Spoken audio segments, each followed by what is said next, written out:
Well, hello there, and thank you for tuning in to the Shameless Sex Podcast. I'm Amy, sex educator, somatic sex and relationship coach, and sex shop owner. And I'm April, VP of an international high-end pleasure product company and boss queen sex toy mogul. We're best friends who make our own rules about who we are as sexual beings. With everything from how to be a badass in the bedroom, to pussy praising, to top tips for bringing your relationship to the next level, we have something just for you. So sit back, relax, and enjoy the show.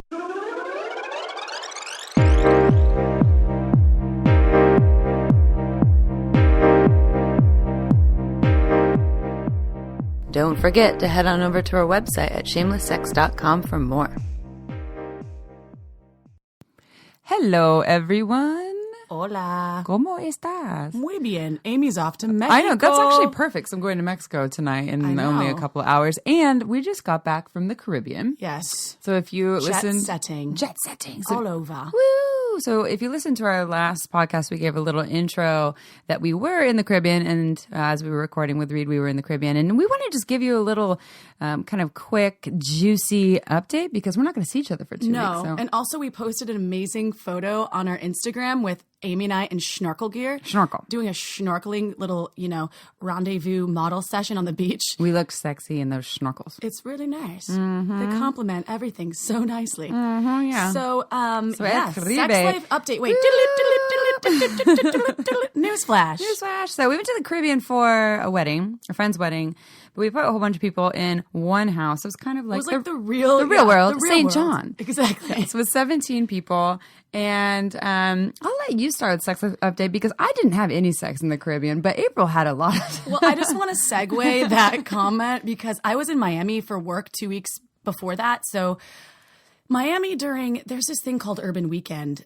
Google it if you've never heard of it. It's pretty much the most epic / amazing thing you've ever seen in Miami. And they shut down the streets and all these people come from like Mississippi, Alabama. So the point for me bringing that up is because there were ample opportunities for me to hook up with like pro football players. And I had a couple of, instances where I was like, yeah. Is that your jam, Chip? Is that your jam? I don't know. I'm an equal opportunist. Are you a status person? No. But when I was like, I'm like, are you telling me the truth? I don't even watch football. You might be lying to me. Like, I have no idea. Like, wow, let me see your long toss. What do they call that?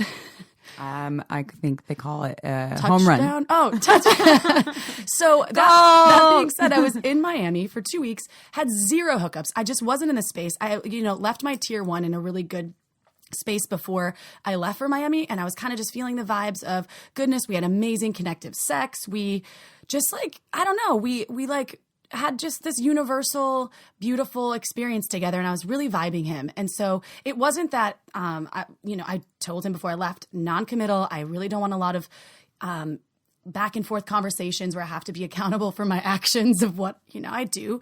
It's away from home and everything's cool. I'm going to be, on my own path. But nothing happened in Miami. I didn't even make out with anyone. I did learn how to do a really amazing strip dance. Oh, yeah. With heel clapping. It's pretty awesome. I'm not going to go public with that because it's only saved for very special times. But I upped my stripper game because I went to so many strip clubs. I love a stripper. I call it paying their tuition. Yep. Amy, remember when we got lost in a strip club in New Orleans for 6 hours? My theory is that strip clubs, they take your soul away, and sometimes in a good way, but usually we'll go in there and April will lose her cell phone and spend all of her money, and it's like 4 hours later. I just keep going to the ATM. I'm like, no, they need more. They need their tuition. Anyway, so I learned how to do some really nice strip teases. So that was the only takeaway from Miami. There was no takeaways of, any hookups of any sort. So now fast forward to St. Thomas. And I was thinking, I was not really convinced that I would meet anyone. It's close to home. I'm feeling the island vibes, doing my own thing. And all of a sudden, meow. Dun, dun, dun. Dun, dun, dun. So, yeah, I met somebody really cool. Who I've actually talked about on the podcast because... What's the reference, Amy? Well, we called him an OD, but he really is, because we said... Oh, and by the way, someone told me the AARP card is 50 and up.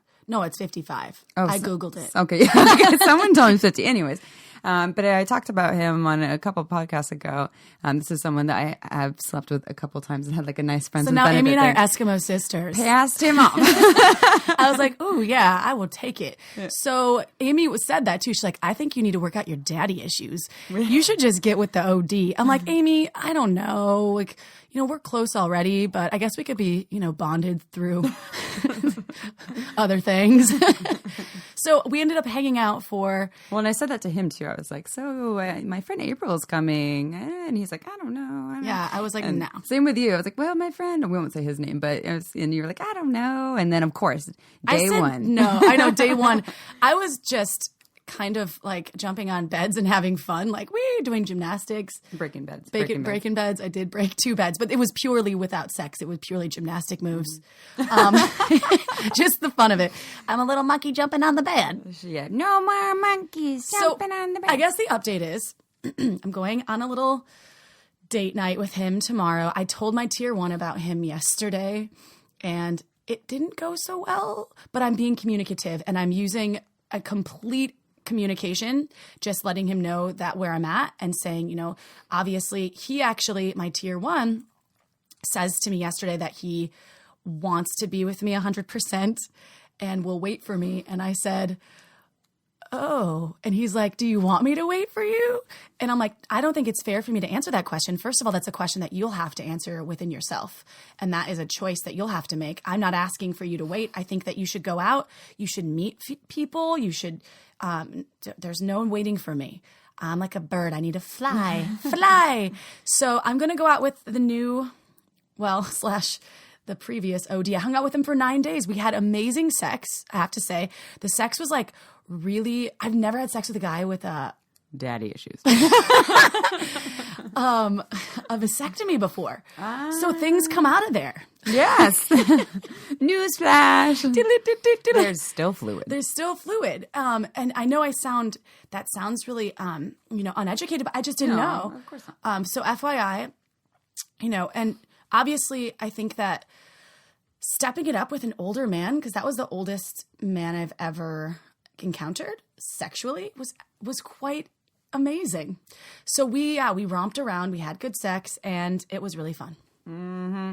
Yeah, so we had a room with 5 girls that April was in, because April was my my date for the wedding, because I had invited her when I was still single, and also she's just an awesome date. She's just an awesome date. She's like everyone's date. Everyone was stoked to have her there. She just really upped the vibe, and so we had 5 girls in our room. And on day 2, all of a sudden, all her shit's gone. Everyone's like, "Did you move out?" I was like, "I did." She moved into his room. So we're like, "What? Out. You didn't even tell us." So, anyways, it was awesome, and that's awesome. Really, I'm really, really happy for you. It felt really good. It really felt like I knew that was going to happen. Everyone did. I know. Apparently, it was like the love connection that everyone assumed. I had no clue. It just came in hot. I was like dropped in hot. So I don't know. I'll keep you all posted. It's slowly but surely. He's also in another relationship that's been on again, off again for about 5 years, because there's some differences, but that'll be interesting to explore. I think this is a new, kind of a new path for me, and there's a lot of communication that goes on, and we talked about that. I'm like, as long as we're communicative,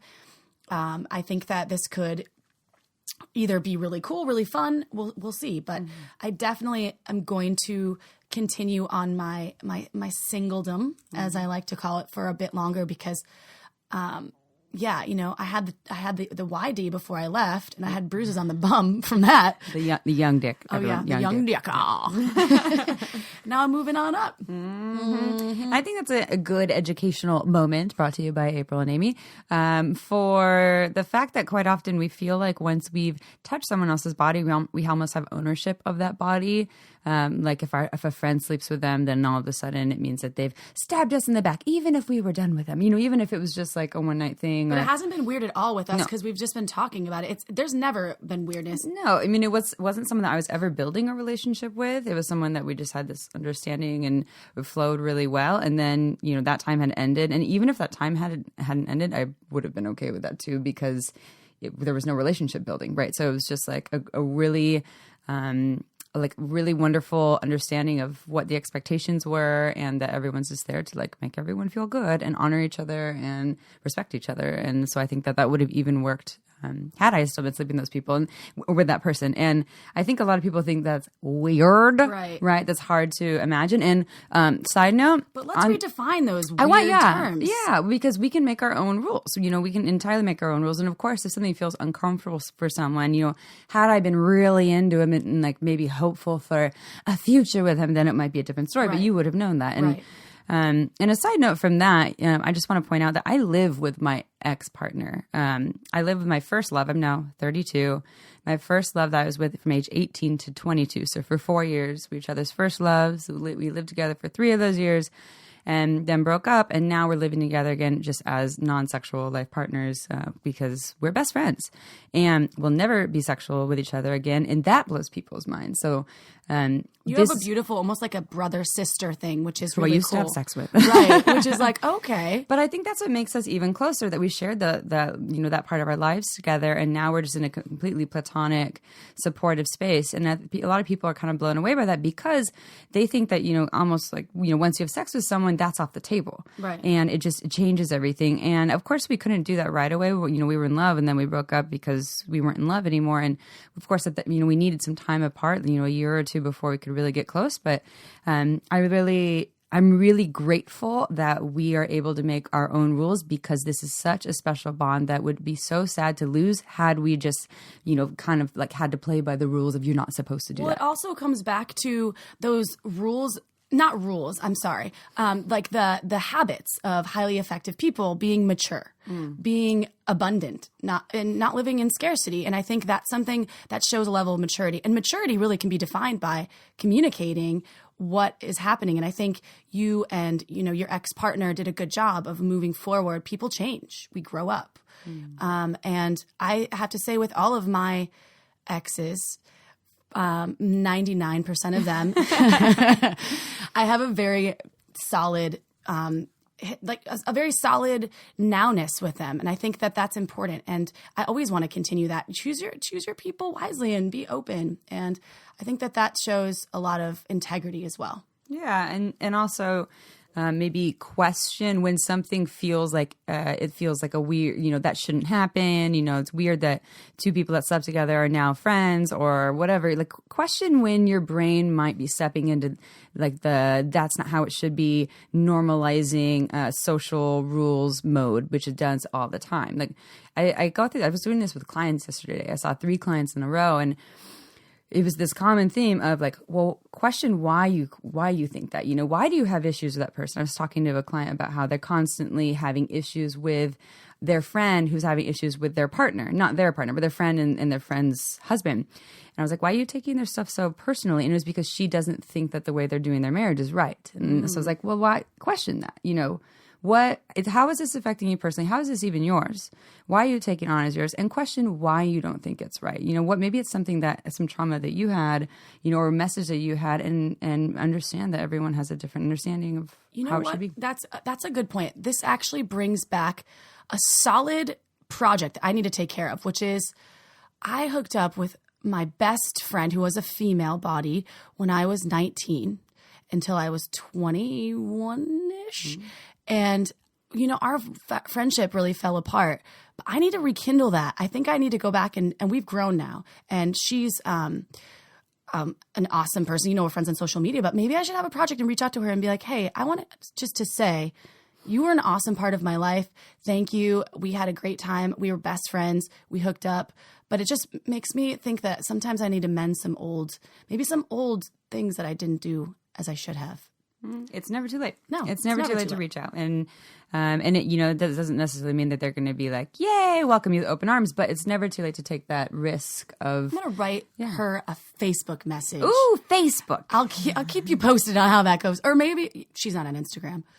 Facebook. Are you stalking her already? I mean, no. Is she tweeting? Did she tweet her? I'm going to tweet her up. Just tweet the whole general public with her name and say, I'm sorry, or I love you, or thank you, or whatever. I'll just say, hey, I want you to know you changed me life in a good way. Did you say me life? Yeah. You changed me life, eh? But it's good to have homework and projects. Yeah. And to actually do things again with that integrity, because I never went back and ever sort of mended that breakup because it was kind of a toxic thing. But I think because I was so young and now I'm, mid-30s, it's time to heal those old things. And maybe she won't respond well or respond at all, but at least I can feel like I did something. I'll hold you accountable to that project. I'll check in on you in a couple of days. Like, that sounds did good. you send that tweet out? Yeah, I tweeted the shit out of her. So yeah, I don't really have much of a dating life update. I had some. It's interesting. I came home, and for various reasons, my partner wasn't supposed to have sex for a couple of days. Not medical reasons. There was some specific reasons. So it was kind of fun because he wasn't supposed to have sex, but we hadn't seen each other in a week, and it just kind of turned into this like playtime where everything was on the table. There was like some spanking and some anal penetration stuff with fingers and just like all this hot stuff. And there was like a little light penetration, but it was just kind of fun where there was like this thing that we couldn't do. Was it PIV, penis in vagina penetration? A little bit. Just a little bit. But it's like just suggestive, right? So it's just like a sneak JTT peek. just the tip. Well, it's more than the tip, but it's just kind of fun when I noticed it was fun when there was almost like this thing that was not on the table, which was like full on going for it, penetrative sex with orgasm or whatever.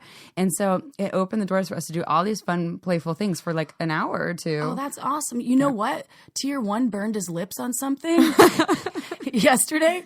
So we couldn't kiss. He like burned it on, I don't know, some hot tea or something, but it was like blistered and kind of gnarly. And I was like, oh, you definitely need to put Neosporin all up in there. This is completely in conjunction with what we were doing the same thing. You had to do all we the other couldn't things. kiss. Yeah. So, and I was like, no, there's no pussy eating with, that situation happening. He was in pain, So it was really fun to change things up and not kiss. I was like, I felt like Pretty Woman, like everything except the lips, not everything but the mouth. So yeah. Yeah. It's anyway, fun. That's fun to change it up. So there's an idea. Just take something off the table for a night. Just take off like my pussy's off the table for the night, or the lips are off the table for a night, or penetrative sex, and it just opens up the doors for all these fun things. I got a lot of hot spankings. That was awesome. Daddy issues. That's hot though. Spanking is hot. Although I got a little bit bruised up the last time I got spanked. Yeah, it happens. Yeah, tier 2. I like me a good mark. I had a handprint. I had to cover it up with makeup just to be like, make sure you don't sweat a lot. Nothing here. It was leg makeup. It's water resistant. So that's beautiful, Amy. Thank you. Yeah, that's going to be fun. And now you're off to Mexico. Now we're to Mexico. We will partner. be having a lot of wonderful sex. So I can't wait to get updates.